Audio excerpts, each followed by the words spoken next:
Alors, mon prénom Sandra.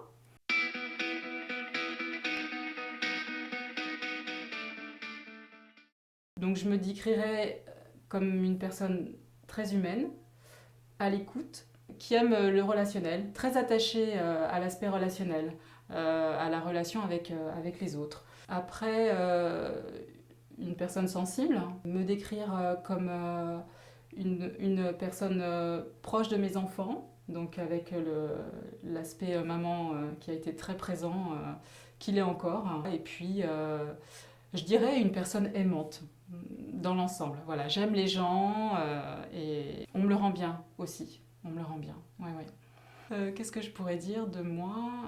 Oui, j'aime la nature.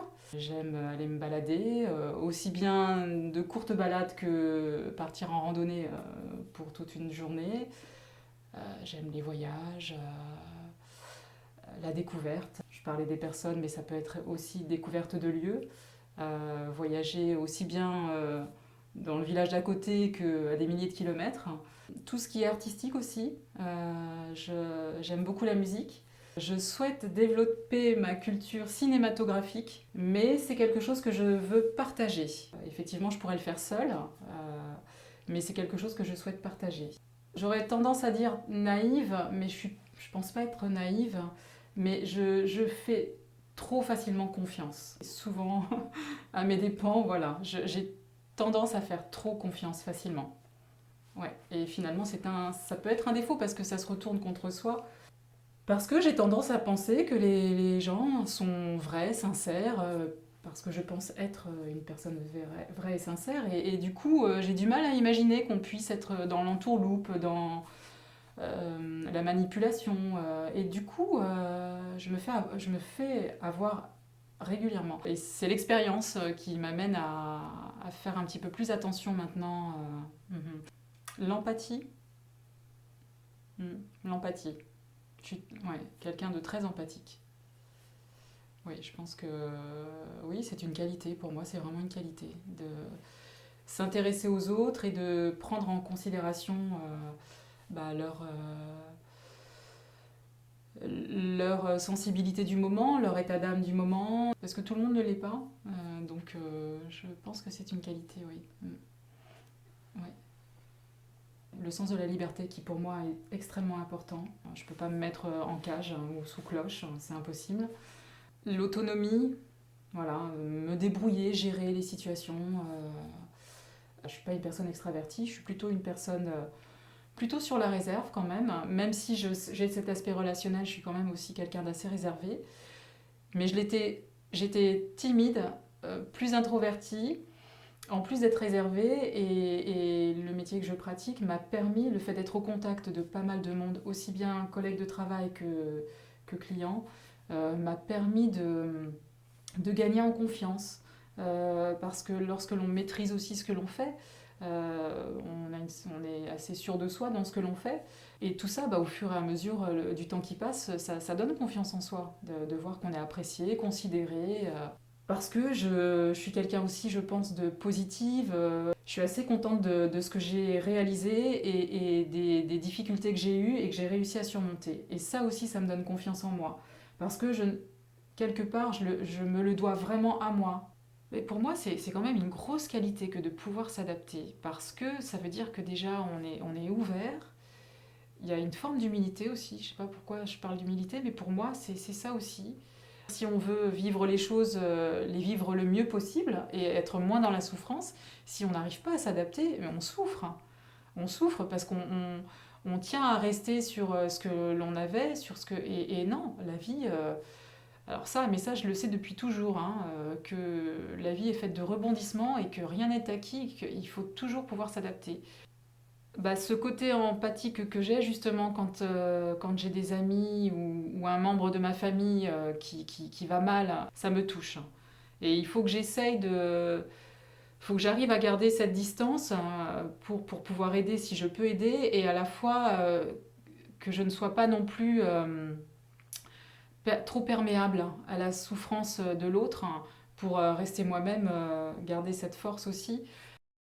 Là, spontanément, ce qui me vient en premier, la musique. des morceaux de musique qui vont être entraînants, qui vont tout de suite, ça me procure de la joie. Après, oui, la nature.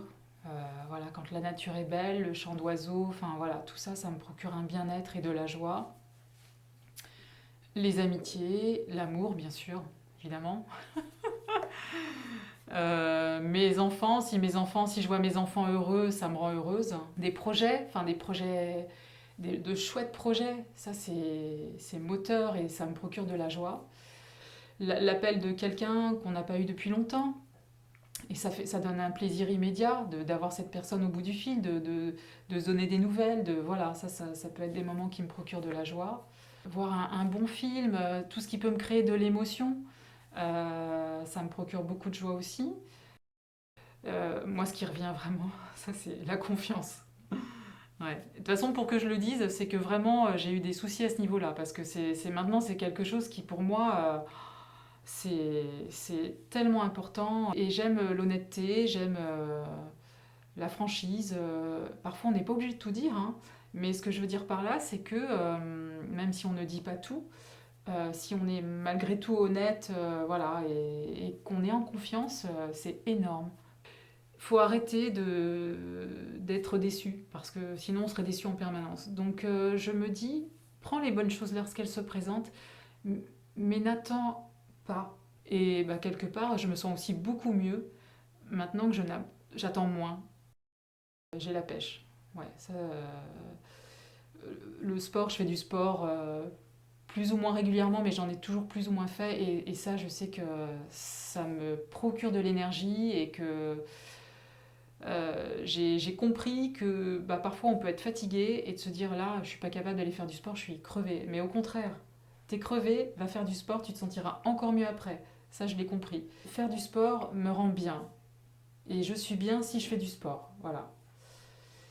Et ensuite, ça renforce le mental aussi. Je suis quelqu'un qui a de la volonté. Ça on peut pas me l'enlever. J'ai vraiment de la volonté. Surmonter les difficultés. Ouais, ça, c'est une force mentale que j'ai. Faire face. Hmm. Ouais. Je me lève le matin et je me dis, bon, comment me faire du bien? Voilà, et ça c'est important aussi. Donc bah, ça peut être commencer par un bon petit café, la musique aussi, parce que ça vraiment ça me met la pêche. Aller marcher, être au contact de la nature, de ses amis aussi. J'arrive à faire que mes journées soient sympas. Ça n'a pas toujours été le cas, mais ça c'est parce que je suis aussi bien avec moi-même. Et ça parce que j'ai réussi à trouver cet équilibre qui fait que je suis bien avec moi-même et que du coup je me lève le matin, je suis contente de me lever le matin et de me dire comment je vais aborder ma journée aujourd'hui, qu'est-ce que je vais faire aujourd'hui.